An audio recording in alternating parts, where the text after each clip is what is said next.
Classes में। दोस्तों, आज हम पढ़ने वाले हैं विज्ञान की पाठ्य पुस्तक के प्रश्नोत्तर।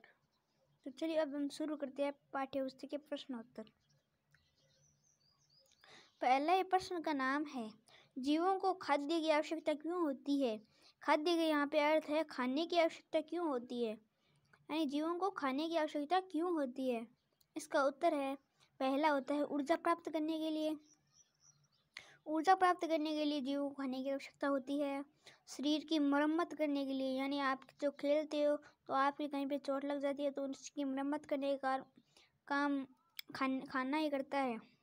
शरीर की वृद्धि व विकास करने के लिए, शरीर की वृद्धि व विकास मतलब वृद्धि यानी जब हम छोटे होते हैं तो बहुत छोटे दिखते हैं और जब हम धीरे धीरे बड़े होते हैं तो बहुत लंबे हो जाते हैं। तो ये शरीर की वृद्धि एवं विकास हो गया।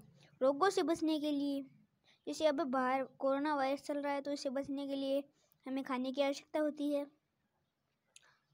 तो पहला प्रश्न कर लिया है। नेक्स्ट प्रश्न पर चले। नेक्स्ट प्रश्न है, परजीवी एवं मृत जीव में अंतर स्पष्ट कीजिए। यानी परजीवी और मृत जीवी में अंतर स्पष्ट कीजना है। तो चलिए करते हैं अंतर स्पष्ट।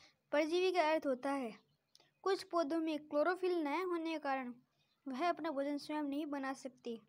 उन्हें अपना भोजन बनाने के लिए किसी दूसरे वृक्ष के चारों ओर लिपट कर अपना भोजन बनाना पड़ता है।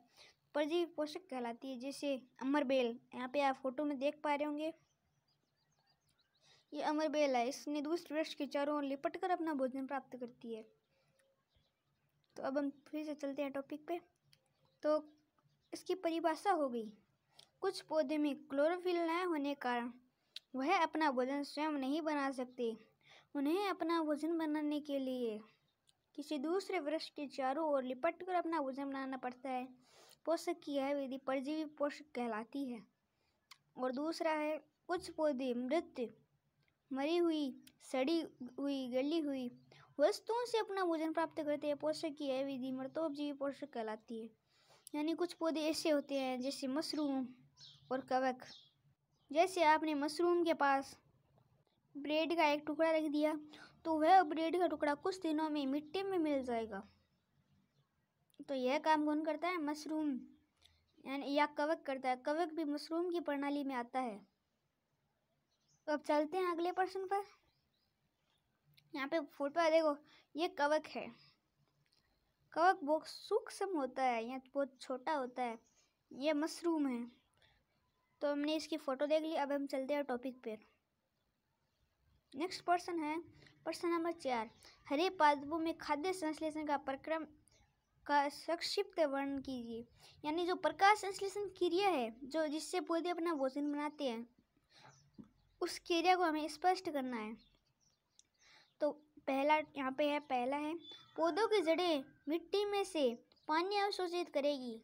यानी पौधे की जड़ें, सबसे पहले पौधे की जड़ें मिट्टी में से पानी अवशोषित करेगी। रंध्रों के द्वारा CO2 गैस पत्ती में आएगी। पत्ती में क्लोरोफिल सूर्य के प्रकाश को ग्रहण करेगा। पौधे इन तीनों की उपस्थिति में प्रकाश संश्लेषण करके ग्लूकोज का या कार्बोहाइड्रेट बड़ा रूप हो जाता है ग्लूकोज का बनाएगा। तो मैं आपको एक वीडियो दिखाता हूँ, इसके माध्यम से आपको पता चलेगा कि पौधे अपना भोजन कैसे बनाते हैं।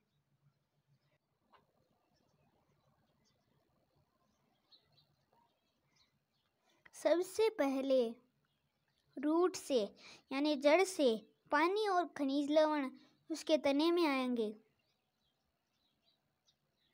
वहां से वह भोजन पत्ती में जाएगा। पत्ती